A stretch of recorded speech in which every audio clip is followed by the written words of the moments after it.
भैया अच्छे से एसी फिट कर दिया ना, कूलिंग अच्छी होगी ना रसोई में। वो क्या है ना, मेरी बेटी को ज्यादा गर्मी में रहने की आदत नहीं है। अरे मैडम अच्छे से फिक्स कर दिया है, देखो कितनी अच्छी हवा दे रहा है एसी। चलो ये तो अच्छा हुआ, कमरे का भी एसी लग गया है और रसोई का भी। और समझी जी हमने रसोई में भी इस्तेमाल करने वाले नए इलेक्ट्रॉनिक प्रोडक्ट मंगवा दिए हैं, बाहर हॉल में ही रखे हैं। शाम तक सब कुछ अच्छे से रसोई में सेट करवा दीजिएगा। हमारी बेटी को यहाँ किसी भी चीज की कमी नहीं होनी चाहिए।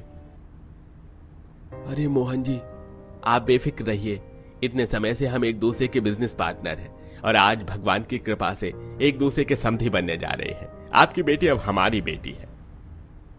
तो फिर ठीक है, कल मिलते हैं, बारात लेकर समय से पहुंच जाइएगा। मोहन और शोभा के वहां से जाते ही, सुनिए जी, हमारे होने वाली छोटी बहू के माता पिता कुछ ज्यादा ही अजीब नहीं है। कमरे में एसी लगा हुआ था लेकिन फिर भी उन्होंने नया एसी लगाया, और भला रसोई में एसी कौन लगवाता है? मनीषा मोहन भाई साहब की इकलौती बेटी है। तुम तो जानती हो कि मैं 4 साल से उनके साथ बिजनेस पार्टनर के तौर पर काम कर रहा हूँ। वो तो अच्छा हुआ कि उन्हें अपनी मनीषा के लिए हमारा बेटा छोटा वाला पसंद आ गया, वरना कहाँ मिलती है इतनी अमीर घराने की बहू। तुम भी अब ज्यादा मत सोचो, जाकर तैयारी करो, कल हमारी बड़ी और छोटी दोनों बहुएं आने वाली हैं। शोभा मिथिलेश के दोनों बेटे अखिलेश और जतिन की एक साथ शादी हो रही थी। जहां छोटे बेटे अखिलेश की शादी शहर की पढ़ी लिखी अपने पिता के बिजनेस पार्टनर की बेटी मनीषा से होती है, तो वहीं बड़े बेटे जतिन की शादी गांव में रहने वाली सीधी सादी गीता से। अब दोनों ही बहुएं घर के आंगन में खड़ी हैं अपने अपने दहेज के साथ। मनीषा भाभी आप तो काफी कुछ दहेज में लेकर आई हो। वो तो लेकर आना ही था, इतने अमीर घराने से जो हूँ मैं। और देखो मैं क्या लेकर आई हूँ, एक नई स्कूटी। मुझे अखिलेश ने बताया था कि तुम्हें काफी टाइम से एक नई स्कूटी चाहिए। ओह माय गॉड, मुझे तो लगा ये स्कूटी आपकी है भाभी, आप वर्ल्ड की बेस्ट भाभी हो। अमीर देवरानी के लाए हुए दहेज को देखकर सभी काफी खुश हो रहे थे कि तभी बाहर आंगन से एक गाय सीता के पास आती है, जिसे देख सभी काफी डर जाते हैं। ये गाय कहाँ से आ गई? रामू, अरे ओ रामू, जल्दी से गाय को बाहर छोड़ कर आ। नहीं पिताजी, ये गाय मेरी है। मेरे माँ बाप ज्यादा कुछ तो दहेज में दे नहीं पाए, इस थोड़े से सामान के साथ उन्होंने मुझे ये गाय दी है। इसका नाम मोती है। पता है, मोती काफी बढ़िया दूध देती है।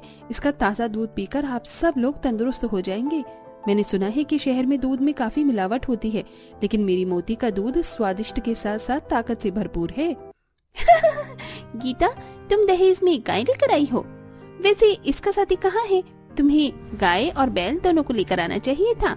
माजी, मेरे ख्याल से आपको गार्डन से पार्किंग एरिया हटाकर अब एक तबेला बनवा लेना चाहिए। मनीषा बहू, इस तरह किसी का मजाक नहीं उड़ाते। तुम अपना शहर के हिसाब से दहेज लेकर आई हो और गीता बहू गाँव के हिसाब से। चलो अब दोनों अंदर आ जाओ। थोड़ी बहुत रस्मों के बाद दोनों देवरानी जेठानी अपने अपने कमरे में चली जाती हैं। ऐसे ही शादी का दिन गुजरता है और आज दोनों बहुओं की पहली रसोई की रस्म होती है। दोनों देवरानी जेठानी जब अपनी सास के साथ रसोई में जाती हैं, वाओ, मेरे पापा ने तो रसोई में काफी अच्छी क्वालिटी का एसी लगाया है, कितनी ठंडी हवा दे रहा है। Thank you dad, you are best. उन्हें मेरा कितना ख्याल है।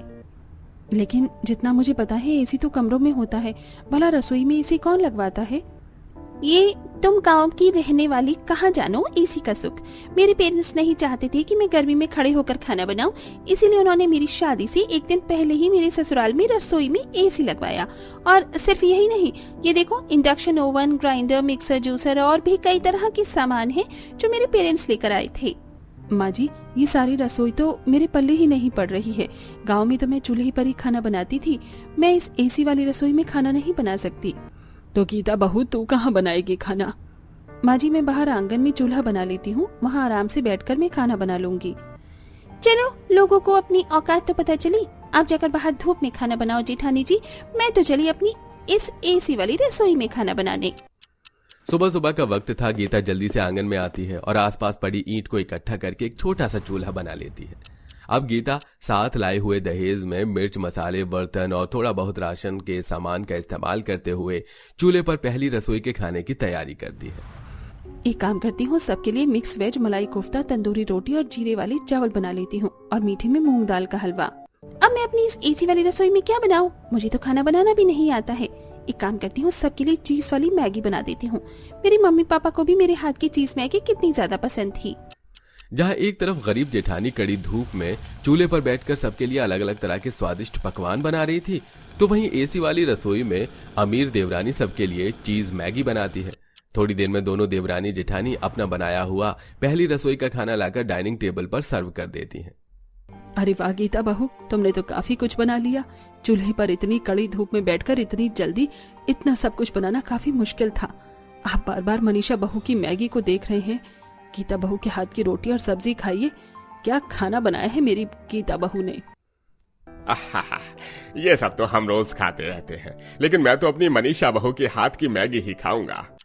सच कहें तो मिथिलेश का खुद भी मन मैगी खाने का नहीं था, लेकिन मनीषा को उसके बिजनेस पार्टनर की बेटी होने की वजह से बेचारे मिथिलेश को अच्छा स्वादिष्ट खाना छोड़कर मैगी खानी पड़ती है। तो वहीं घर के बाकी सदस्य गीता के हाथ का बना हुआ खाना खाते हैं और बाद में दोनों बहुओं को पहली रसोई का नेग मिलता है। ऐसे ही पहली रसोई का दिन खत्म हो जाता है और फिर अगले दिन। मुझे तो लगता था कि गांव में ही गर्मी होती है, लेकिन यहाँ शहर की गर्मी के सामने तो हमारे गांव की गर्मी कुछ नहीं। सारा शरीर जल रहा है धूप में बैठे बैठे। गरीब जेठानी गर्मी से परेशान होते हुए बाहर धूप में चूल्हे पर खाना बना रही थी कि तभी गीता जैसे ही चूल्हे पर हाथ से रोटियां पलटने जाती है तो उसका हाथ जल जाता है। मेरे हाथ, पता नहीं ये मैंने चिमटा कहाँ रख दिया। 2 बार हाथ जल गया मेरा। एक काम करती हूँ, गीता की रसोई से चिमटा ले आती हूँ। पसीने से तरबतर गीता जब मनीषा की एसी वाली रसोई में जाती है तो एसी की ठंडी हवा के सामने खड़े होकर पसीना सुखाने लगती है कि तभी मनीषा रसोई में आती है। आपको तो मेरी एसी वाली रसोई में जरा भी इंटरेस्ट नहीं था ना, तो अब यहाँ क्या कर रही हो? छुप छुप कर एसी की हवा खा रही हो। ये एसी मेरे पापा ने मेरे लिए लगवाया है, निकलो यहाँ से। मनीषा, मैं तुम्हारी एसी की हवा खाने के लिए नहीं आई थी, मैं तो बस चिमटा लेने के लिए आई थी। हाँ हाँ, अच्छे से जानती हूँ, मैं एसी की हवा खाने के लिए ही आई थी, तुम या चिमटा लेने के लिए। अब निकलो यहाँ से। बेचारी गरीब जेठानी बिना चिमटा लिए ही बाहर आंगन में आती है और अब धूप में बैठकर हाथ जलाते हुए रोटी सेकने लगती है। तो वहीं मनीषा 1 घंटे तक रसोई का एसी चलाकर बस रील चलाती रहती है। क्या बनाऊं, इतनी सारी वीडियो देख ली, कुछ समझ ही नहीं आ रहा है। एक काम करती हूँ, सबके लिए लाइट सैंडविच बना देती हूँ, जल्दी भी बन जाएगा। 3 घंटे रसोई में रहने के बाद मनीषा जब सबके लिए सैंडविच लेकर आती है। 2-3 घंटे से ये सैंडविच बना रही थी। अरे ये तो 10 मिनट में बन जाता है। पूरा दिन तू रसोई में रहती है, इतना भी एसी चलाना ठीक नहीं है। बहू, पता है बिजली का बिल कितना आता है? तो माँ जी, आपका ब्लड प्रेशर क्यों हाई हो रहा है?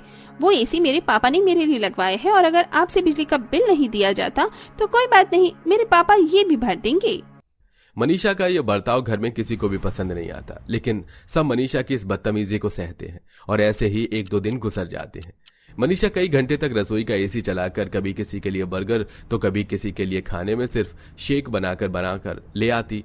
तो वहीं गरीब जेठानी तीनों वक्त तक कड़ी धूप में बैठकर सबके लिए चूल्हे पर स्वादिष्ट पकवान बनाती।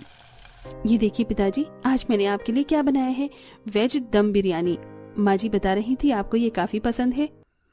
रुक जाइए पापा जी, आपको जरूरत नहीं है बिरयानी खाने की। आप मेरे हाथ का ये चाइनीज फ्राइड राइस खाकर देखिए, बहुत टेस्टी है।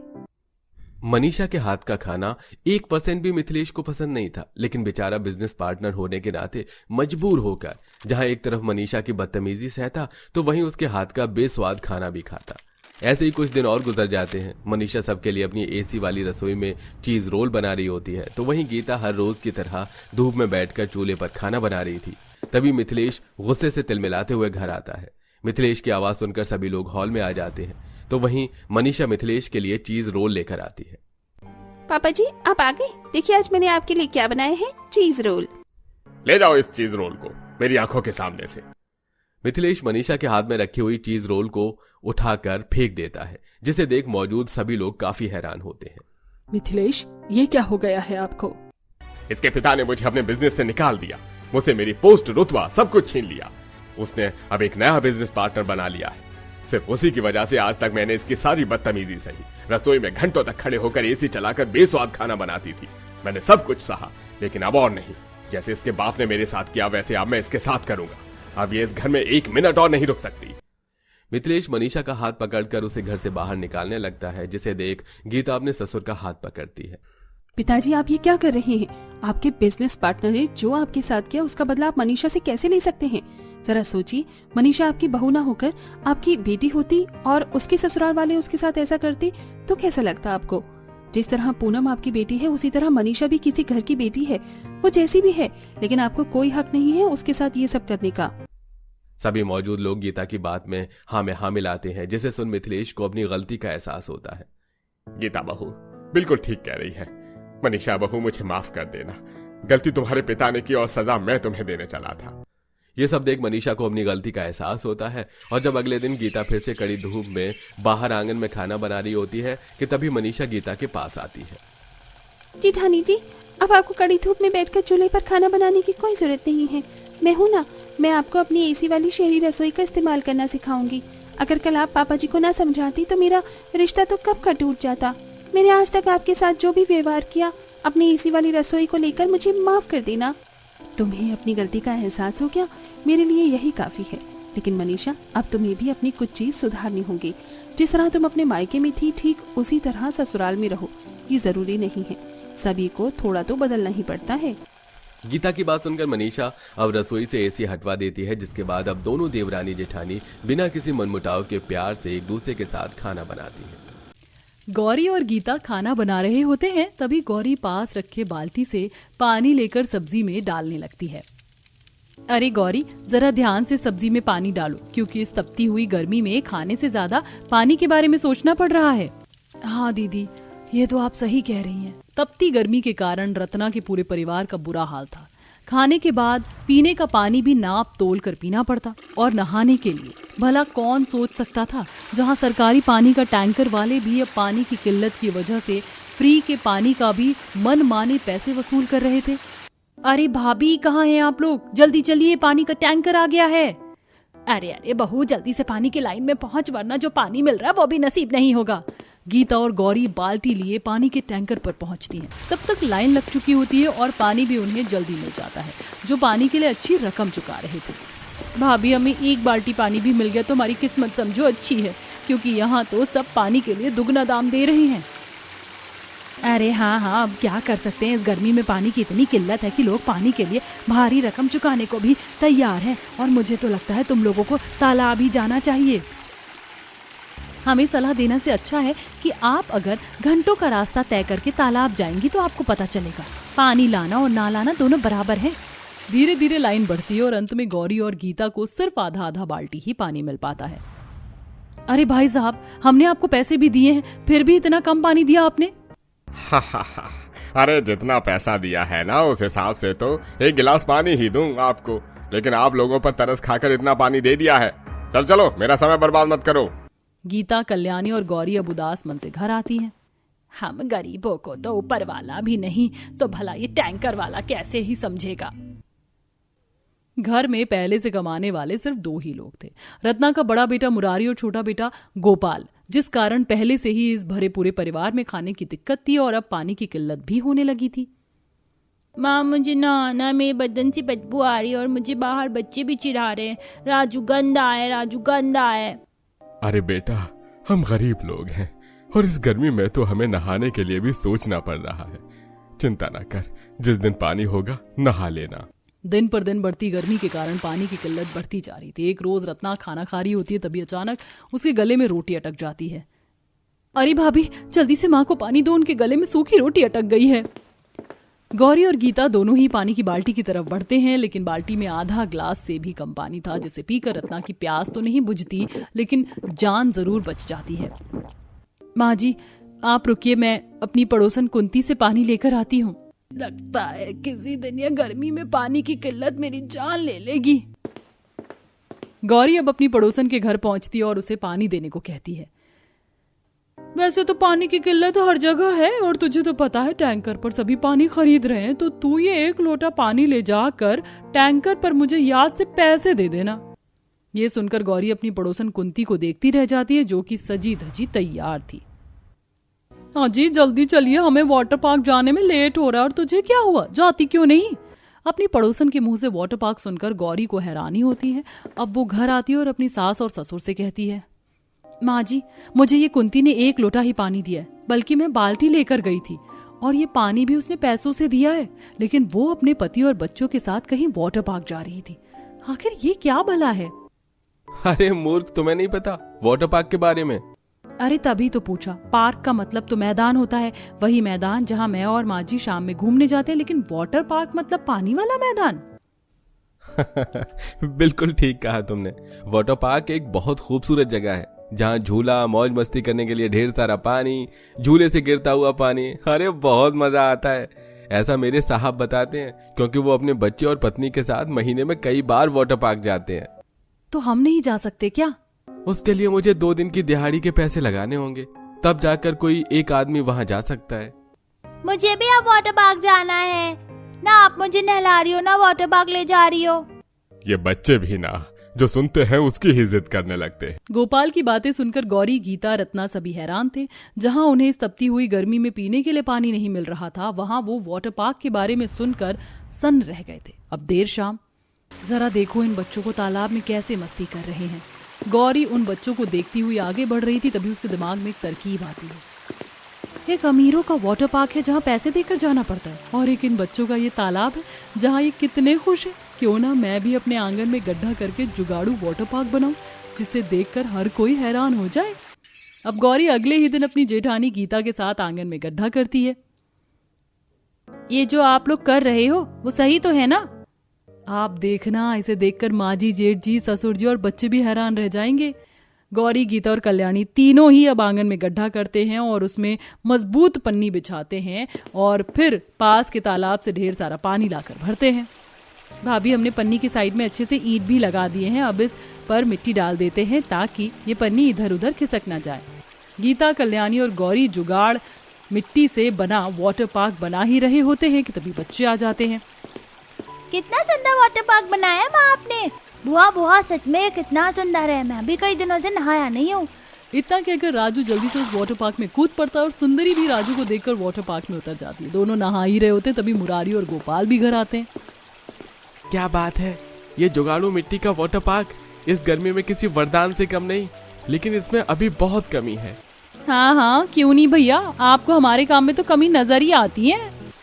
ये वाटर पार्क बनाया तो आप लोगों ने अच्छा है, लेकिन इसे टिकाऊ और मजबूत करने के लिए हमें सीमेंट और गीली मिट्टी से ईंटों को मजबूत करना होगा। और भूल तो नहीं गए आप लोग, वाटर पार्क में झूले भी होते हैं। तो चलिए भैया, इन लोगों ने तो हमारी कारीगरी दिखा दी, अब हमारी बारी, हम भी तैयार करते हैं मिट्टी का झूला। अब गोपाल और मुरारी अपनी पत्नियों के साथ मिलकर उस मिट्टी के वाटर पार्क को और भी निखारने में लग जाते हैं।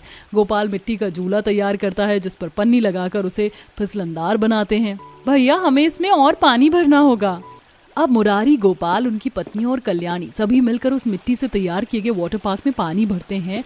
जब तक सुखी राम और रत्ना भी घर आ जाते, वो भी इस जुगाड़ू वाटर पार्क को देखकर हैरान थे। क्या बात है, आंगन में ही वाटर पार्क बना डाला। प्रिया, देख देख, मेरी मम्मी, चाचा, बुआ, पापा और चाची ने मिलकर ये मिट्टी का वाटर पार्क तैयार किया है। देख रहा है ना पप्पू, मैंने कहा था ना, मैं तुझे अपने वाटर पार्क में फ्री में आने दूंगा। यहाँ तो कोई पैसा नहीं लगता। पूरा परिवार, बच्चे सभी अब उस वाटर पार्क में नहाते हैं, झूला झूलते हैं और खूब मजे करते हैं। अरे भाभी, बस भी करो, सारा पानी मुझ पर डालोगी। रत्ना के आंगन से हंसी टिटोली की आवाज सुनकर आस पड़ोस के लोग भी हैरान थे। तभी अगले दिन वहाँ रत्ना की पड़ोसन कुंती का आना होता है। अरे, ये घर है या चिड़ियाघर? कई दिनों से खूब चिल्लाने की, हंसने की आवाज आ रही है, ऐसी भी क्या बात है? आओ आओ कुंती बहन, देखो जरा हमारा जुगाड़ू वाटर पार्क। और ये तो मिट्टी का वाटर पार्क है, सचमुच कितना सुंदर बनाया है इसे। तभी गीता कुंती का हाथ पकड़ से वाटर पार्क में ले जाती है। अब कुंती भी वाटर पार्क में नहाकर उसका लुत्फ उठाती है। अब धीरे धीरे आस पड़ोस के लोगों को उस वाटर पार्क के बारे में पता चलता है। अरे बहन, थोड़े से पैसे ले लो और हमें भी इस वाटर पार्क का लुत्फ उठाने दो। मेरा पप्पू तो कह रहा था इसमें नहाकर बहुत आनंद आ रहा है। हाँ हाँ, मेरी प्रिया भी कह रही थी कि ये तो बिल्कुल वैसा ही वाटर पार्क है जहाँ हम गए थे। अरे पैसा की कोई बात नहीं है, आओ और नहा लो। अरे नहीं नहीं रत्ना काकी, हम तभी वाटर पार्क में आएंगे जब आप थोड़े बहुत भी पैसे लेंगी। अब आस पड़ोस के लोग रत्ना के परिवार की मेहनत से बने वाटर पार्क में कम पैसे देकर मिट्टी के बने उस वाटर पार्क का लुत्फ उठाते हैं।